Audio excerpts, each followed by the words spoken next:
Inequalities are like equations in that there's typically two sides, except for saying that something is equal to something. It's a bit more broad. We're saying that something is either greater than or less than, or greater than or equal to, or less than or equal to something else. So let's define a few of the symbols first, and then practice graphing and then solving a couple inequalities. So you'll see various versions of these symbols, and this will occur instead of the equal sign. And it's typically read from left to right. You can read it the other way too, but let's read it from left to right. This first symbol, I would say something is greater than something else. This means greater than. Whereas the flipped version, this would be saying something is less than something else. I would read this as less than. And this is again reading from left to right. We can't flip this around. An easy way to remember what the signs mean is it always opens towards the greater value. The thing on the left is greater than the thing on the right. It's like opening towards the greater than, the greater element. So in this case, something on the left is less than something on the right. If you see a little line underneath the inequality sign, that means or equal to. So this would be greater than or equal to. Something is greater than or equal to something. It could also be equal to it. It's kind of about boundaries. This one would just be strictly greater than some other number. This will make a bit more sense with actual numbers, but just to define these symbols first. So this would be less than or equal to. So let's look at a few examples. 36, let's maybe translate it. This is reading from left to right. X is less than, maybe it's helpful to even write this in. X is less than -9. So our solution, this is, in a sense, it's already solved. In an equation, when we solve, we get x on its one side just equal to some number. So we can consider this solved, but it's saying x can be any value that is strictly less than -9. So we can visualize that on a graph. We can imagine a number line. So this has all of our real number values. And let's just imagine -9 is right here.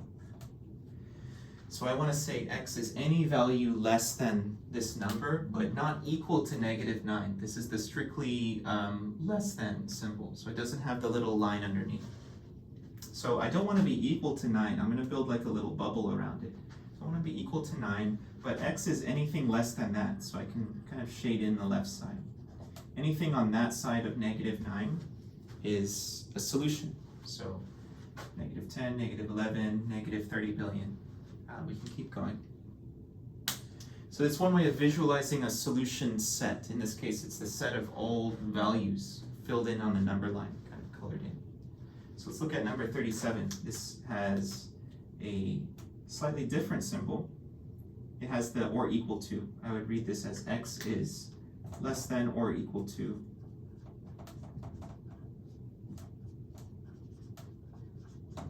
-3/2. -3/2, that's like -1.5. So I would do a similar thing, but this time I want to also include the value that we're considering. If this is -3/2, -1.5, I want everything to the left of that, everything less than that, but also this value itself, so I'll fill it in with a filled-in dot. You can also use open and closed parentheses. I've seen that instead of the filled in and opened dot format.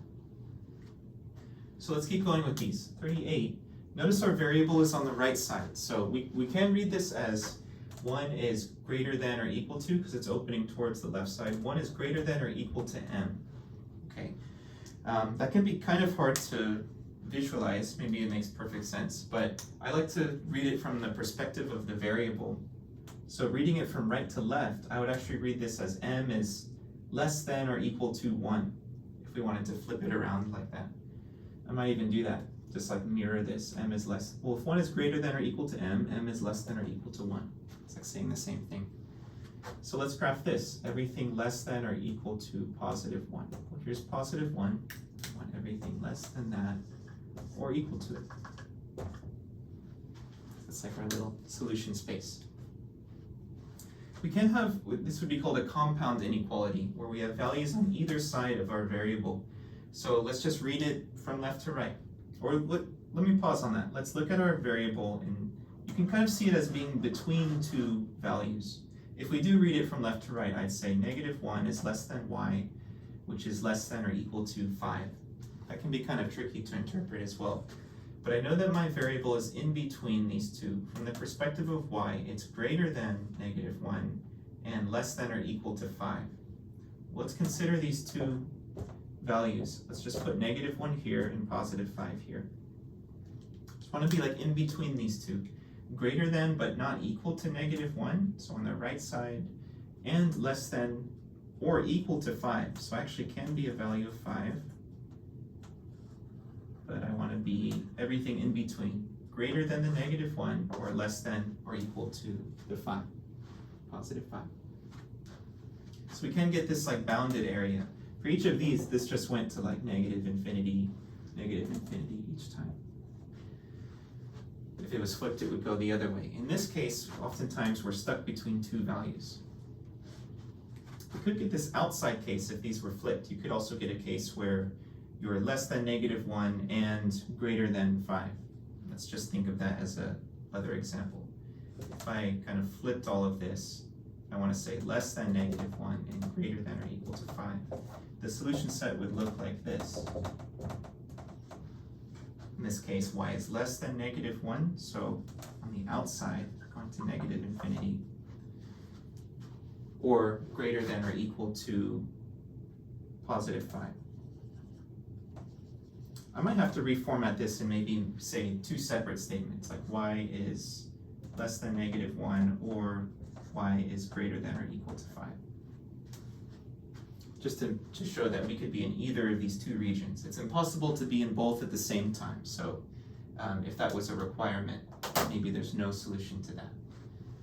But just wanted to make up another example where we're on the outside. We could end up in that situation. Okay, well, with each of these, we didn't really have to solve anything. We just had to interpret the statement that's being made. We can make it more like an equation with some terms added or subtracted or multiplied by our x value. So let's just add this extra step. If I wanted to solve this inequality, you can treat it just like an equation. We can subtract on both sides. There is one special case, we'll see that with our next one, but I would solve this kind of like I'm solving just a regular equation. And let's just bring down that symbol. X is greater than or equal to +1. Well, let's visualize that. Here's +1. I want to be greater than that or equal to it. Greater than or equal to +1. Okay, but what about this next example? If I take the same approach, I would subtract the 6 over, trying to solve this inequality. I have -3x is less than +6, 12 minus 6. Here, notice if I want to solve this, I would divide by the -3. So dividing by -3, divide by -3, I get x and then a -2 on the right side. The special case here is if I have to divide by a negative, this forces us to have to flip the direction of the inequality. So I would actually say x is greater than -2, as opposed to being less than. And then we can graph this. Everything greater than, here's -2, strictly greater than -2, not equal to it.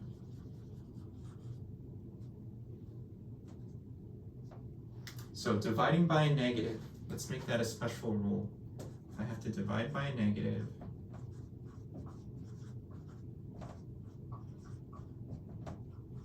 I have to flip the direction of the inequality. I'll just say flip the inequality.